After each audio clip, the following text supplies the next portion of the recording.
श्री कृष्ण जन्माष्टमी की व्रत कथा। हिंदू धर्म का एक लोकप्रिय त्यौहार जन्माष्टमी भाद्रपद माह के कृष्ण पक्ष की अष्टमी तिथि को पूरी श्रद्धा और भक्ति भाव से मनाई जा रही है।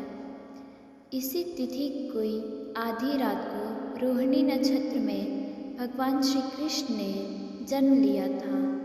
यह तिथि इस साल सोमवार 16 अगस्त 2025 को यानी आज पड़ रही है।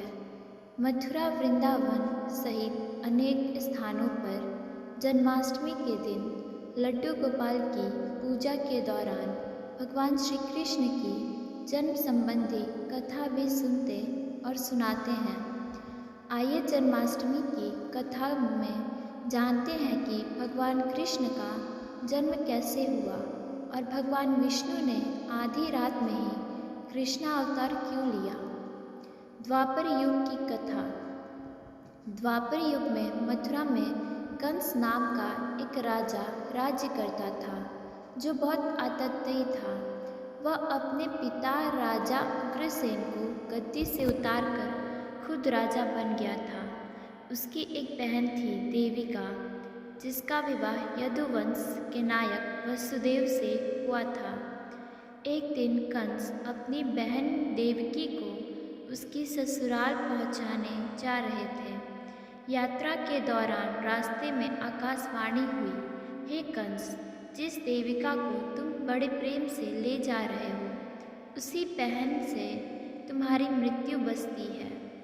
इसके गर्भ से उत्पन्न 8वां बालक तुम्हारा सर्वनाश करेगा। यह सुनकर कंस सोच में पड़ गया। फिर वह वासुदेव जी को मारने के लिए तैयार हुआ। देवकी ने दिया ये वचन।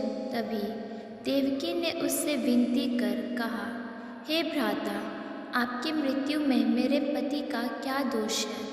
अपने बहनोई को मारने से क्या लाभ है? मैं ये वचन देती हूँ कि मेरे गर्भ से जो भी संतान होगी उसे मैं आपको सौंप दूँगी। कंस ने देवकी की बात मान ली और उन दोनों को लेकर मथुरा लौट आया। उसने वासुदेव और देवकी को कारागृह में डाल दिया। जब होने वाला था 8वां बच्चे का जन्म, वसुदेव और देवकी के एक एक करके 7 बच्चे हुए। देवकी ने अपना वचन निभाया। उसने 7 को जन्म लेते ही कंस को सौंप दिया, जिन्हें कंस ने मार डाला। जब 8वां बच्चा होने वाला था, तब कंस ने कारागार में और भी कड़े पहरे बैठा दिए। उधर क्षीर सागर में शेष शैया पर विराजमान भगवान विष्णु ने वासुदेव देवकी के दुखी जीवन को देख 8वें बच्चे की रक्षा का उपाय रचा। अपने 8वें अवतार की तैयारी की। मथुरा के पास गोकुल में यदुवंशी सरदार और वासुदेव जी के मित्र नंद की पत्नी यशोदा को भी बच्चा होने वाला था। जिस समय वासुदेव देवकी को पुत्र पैदा हुआ, उसी समय भगवान विष्णु के आदेश से योग माया ने यशोदा के गर्भ से एक कन्या के रूप में जन्म लिया था। ऐसा हुआ भगवान कृष्ण का जन्म। जिस कोठरी में देवकी वासुदेव कैद थे, उसमें अचानक प्रकाश हुआ और उनके सामने शंख चक्र गदा पद्म धारण किए चतुर्भुज भगवान प्रकट हुए। देवकी वासुदेव भगवान के चरणों में गिर पड़े। तब भगवान ने वासुदेव जी से कहा, मैं आप दोनों का पुत्र बनकर अवतरित होने जा रहा हूँ। मेरे शिशु रूप में जन्म लेते ही आप मुझे इसी समय अपने मित्र नंदी जी के घर वृंदावन लेकर जाएंगे और उनके यहाँ एक कन्या का जन्म हुआ है, उसे लेकर कंस के हवाले कर देंगे। यहाँ की परिस्थिति आपके अनुकूल नहीं है, लेकिन आप चिंता न करें। जागते हुए पहरेदार सो जाएंगे। कारागृह का फाटक अपने आप खुल जाएंगे और उफनती अथाह यमुना आपको पार जाने का मार्ग दे देगी। जब कंस ने योग माया को मारना चाहा, उसी समय वासुदेव जी नवजात शिशु रूप श्री कृष्ण को एक बड़ी डलिया में रखकर कारागृह से निकल पड़े और यथा यमुना को पार कर नंद जी के घर पहुँचे।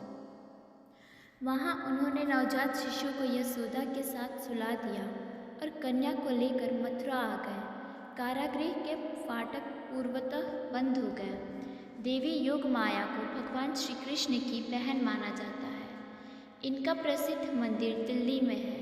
जब कंस को सूचना मिली कि वासुदेव देवकी को बच्चा पैदा हुआ है, तो उसने बंदी गृह में जाकर देवकी के हाथ से नवजात कन्या को छीनकर पृथ्वी पर पटक देना चाहा, परंतु वह कन्या आकाश में उड़ गई और वहाँ से कहा, ओ मूर्ख कंस, मुझे मारने से क्या होगा? तुझे मारने वाला तो गोकुल पहुँच चुका है। वह जल्दी तुझे तेरे पापों का दंड देगा। आधी रात में ही क्यों हुआ भगवान श्री कृष्ण का जन्म? द्वापर युग में श्री कृष्ण ने रोहिणी नक्षत्र में जन्म लिया। इसका कारण उनके चंद्रवंशी होना था। पुराणों और धार्मिक ग्रंथों के अनुसार श्री कृष्ण चंद्रवंशी थे। उनके पूर्वज चंद्रदेव से संबंधित थे। रोहिणी चंद्रमा की पत्नी और उनका स्व नक्षत्र है। इसी कारण से भगवान श्री कृष्ण ने रोहिणी नक्षत्र में जन्म लिया। वहीं अष्टमी तिथि शक्ति का प्रतीक माना जाता है।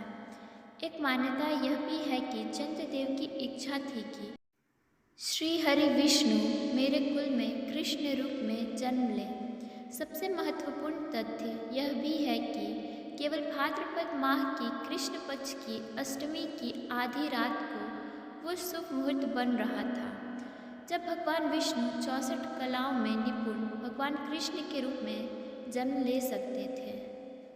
राधे राधे, धन्यवाद।